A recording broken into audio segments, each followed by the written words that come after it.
तो आज की क्लास में आप पढ़ेंगे 12th होम साइंस अर्थात गृह विज्ञान, और जो कि गृह विज्ञान का अध्याय 7 है। और आप अध्याय 7 का जो कि नाम है अच्छे स्वास्थ्य के लिए जल, ठीक है ना, अच्छे स्वास्थ्य के लिए जल। और ये भी चैप्टर देखिए, जो भी होम साइंस में जितने भी चैप्टर हैं बहुत ज़्यादा छोटा चैप्टर हैं।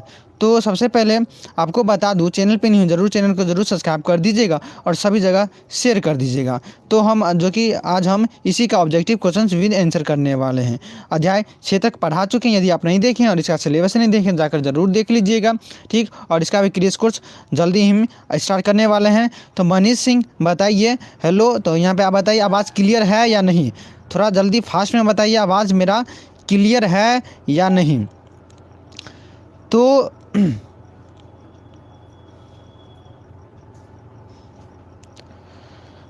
चलिए, यस थैंक यू।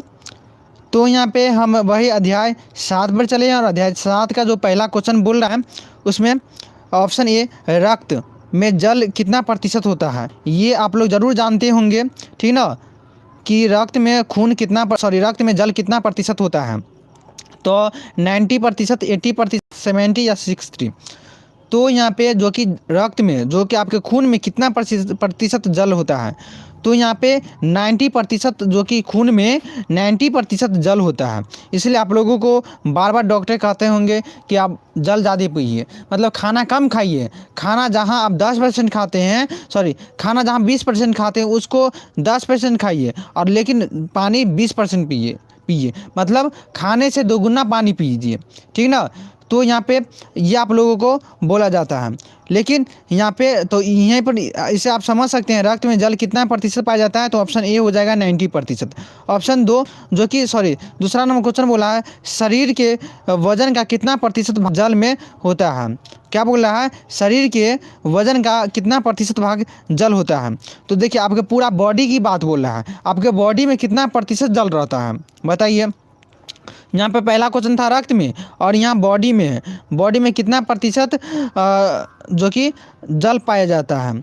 तो यहाँ पे क्या हो जाएगा, तो 65%, 65% जो कि आपके बॉडी में जल ही जल है, ठीक ना।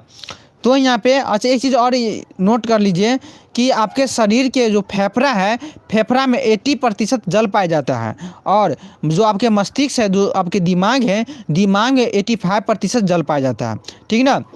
चलते हैं उसके बाद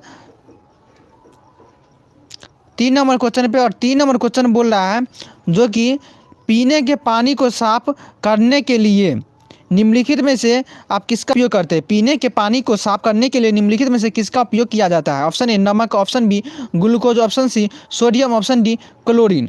देखिए तो यहाँ पे क्या हो जाएगा, क्लोरीन, जो आप सुनते ही आ रहे होंगे, या जो कि पानी को साफ करने के लिए जो कि किसका यूज़ किया जाता है। जैसे कि आप कभी टूर पे गए होंगे, तो टूर पे जो पानी बना रहता है, स्विमिंग पूल आप देखे होंगे, तो स्विमिंग पूल को ज़रूर साफ करते हुए आप लोग देखे होंगे, तो उसमें क्लोरीन दिया जाता है जो कि ग्रीन हरा कलर का होता है, ठीक ना। क्लोरीन हरा कलर का होता है। यदि मनुष्य उसका क्लोरीन का ज़्यादा यूज़ कर लेता है तो उसका पूरा ब्लड जो कि क्या हो जाता है, पूरा जो कि क्या कहते हैं, पूरा ग्रीन हो जाता है, ठीक ना। आपका ब्लड ग्रीन हो जाएगा यदि आप क्लोरीन का यूज़ कर लेते तो यहाँ पर 3 का ऑप्शन डी हो जाएगा। आप थोड़ा 5 सेकेंड आप रुकिए।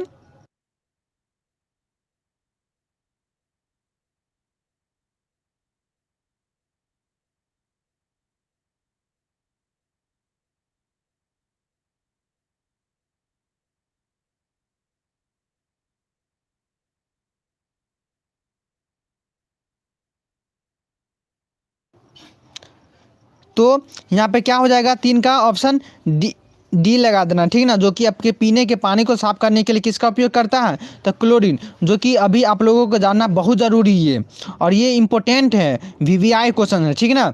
तो यहाँ पे 3 का ऑप्शन डी हो जाएगा। चलिए आप बताइए आवाज़ क्लियर है या नहीं, आवाज़ क्लियर है या नहीं।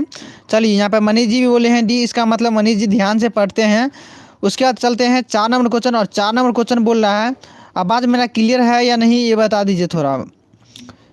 4 नंबर है कि अशुद्ध पानी पीने से निम्नलिखित में से कौन सी बीमारी उत्पन्न होता है, मतलब गंदा पानी आप पीते हैं तो उससे कौन सा बीमारी होता है।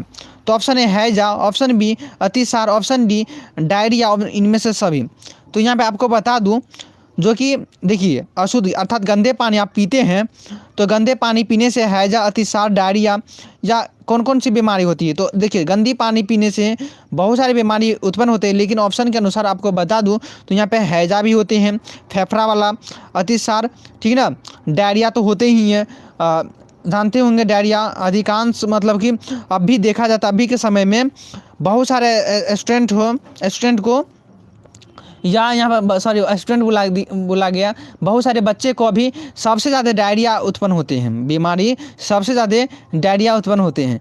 तो यहाँ पे गंदा पानी पीने से या मिट्टी वाले ज़्यादा पानी में मिट्टी का अंश ज़्यादा रहता है उसको पीने से, ठीक है। तो यहाँ पे 4 का क्या हो जाएगा, यहाँ पे ऑप्शन डी लगा दीजिएगा। चलते हैं नेक्स्ट क्वेश्चन पे, और नेक्स्ट क्वेश्चन बोल रहा है, 1 मिनट,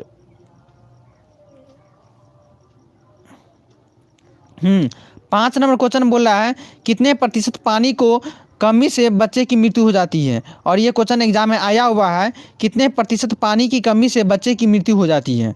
तो यहाँ पे जो कि 20%, ठीक है ना, 20% जो कि पानी की कमी हो जाने के कारण बच्चे की मृत्यु हो सकती है, मतलब हो जाती है, ठीक ना। तो यहाँ पे 5 का ऑप्शन है।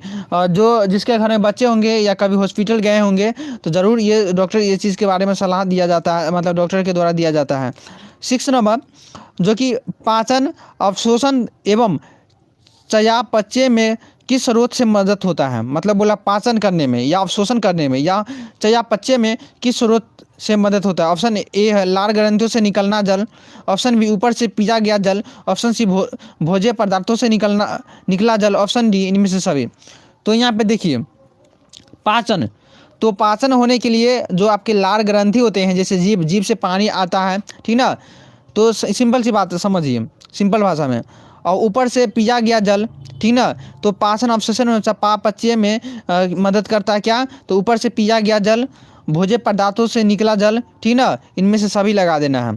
चलते हैं 7 नंबर, एक व्यक्ति के पानी की आवश्यकता निर्भर करती है किस पर, तो मौसम पर, खान पान की आदतों पर या क्रियात्मकता पर, या इनमें से सभी।